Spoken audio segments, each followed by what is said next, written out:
This is another one of those videos that is kind of for people that have never done this and kind of want to know. I got some alligator clips and I wanted to put some leads on them. These clips for a set of 12 of various sizes, they were like $5 at Walmart, and these came with insulation sleeves on them, which is great. That's what I wanted them for, red and black. So I went ahead and soldered my leads onto the clip. So you run into the situation where how do you get the insulation sleeve back over this because the opening is too small to go over this.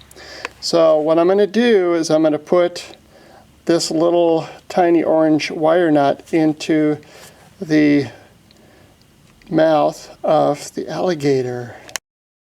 You can see now that this opening is pretty small and it's going to fit quite easily.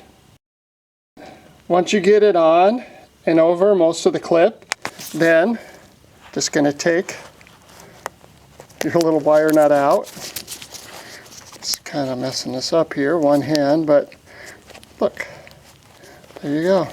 I'm actually going to, for what I'm doing, I'm going to have this all the way down to the bottom, so I'm going to have this all the way covered.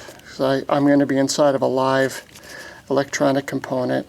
So anyway, you can adjust it to fit. It's going to be better with one hand, so I'm going to use my other hand to help me kind of snug this back all the way down to the bottom.